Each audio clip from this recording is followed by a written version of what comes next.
लंबे समय से चली आ रही वन रैंक वन पेंशन की मांग को सरकार ने पूरी ईमानदारी से साकार किया है। हमने उस असमानता को खत्म करने का प्रयास किया है जिसे हमारे वेटरन्स वर्षों से महसूस कर रहे थे।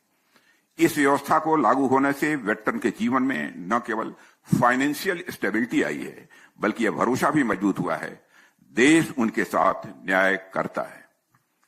लेकिन मैं यह भी स्पष्ट कर देना चाहता हूं कि यदि मैं इसकी चर्चा कर रहा हूं तो सरकार ने आपके ऊपर कोई एहसान नहीं किया है।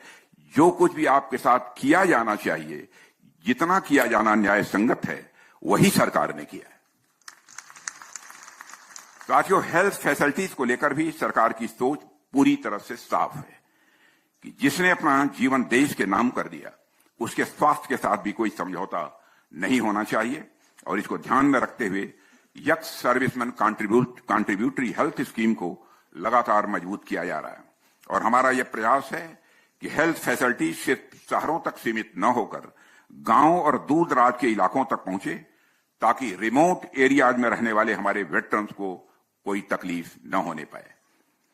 टेलीमेडिसिन के जरिए डॉक्टर से दूर बैठकर सलाह लेने की सुविधा भी निरंतर बढ़ाई जा रही है, ताकि उम्र या दूरी इलाज में रुकावट न बनने पाए। साथियों, सेना से रिटायर होने के बाद जीवन का नया अध्याय, नया चैप्टर शुरू हो जाता है। और हमारी सरकार का यह प्रयास है कि यह चैप्टर डिग्निटी और सेल्फ रिलायंस से भरा होना चाहिए।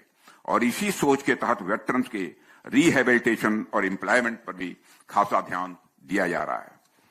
उन्हें नए स्किल्स सिखाए जा रहे हैं ताकि वे रिटायरमेंट के बाद भी अपनी क्षमता का पूरा इस्तेमाल कर सकें।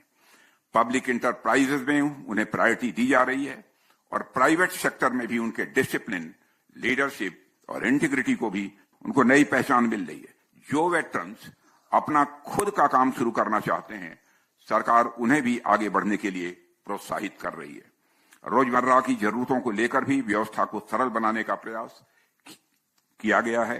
हाउसिंग स्कीम्स हो, लोन की फैसिलिटी हो या दूसरी वेलफेयर स्कीम्स हो, इन सबको वेटरन्स के अनुसार भी एकोमोडेट किया जा रहा है।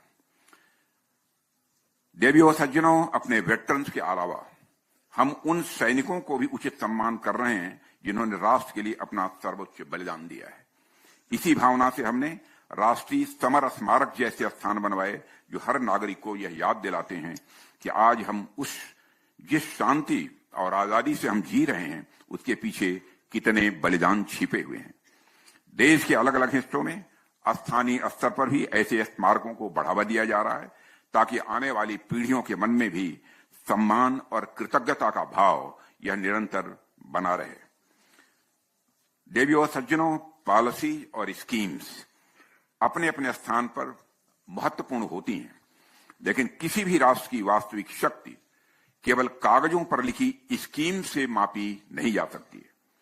राष्ट्र की असली शक्ति उस सोशल कॉन्शसनेस व सामाजिक चेतना से झलकती है जिसके साथ वो अपने सैनिकों और अपने वेटरन्स को देखता है। हमारे समाज द्वारा वेटरन्स को दिया जाने वाला सम्मान हमारे लिए एक बहुत बड़ी सोशल कैपिटल है, एक ऐसी सोशल कैपिटल जो जनरेशंस को जोड़ती है और राष्ट्र की आत्मा को भी मजबूत करती है।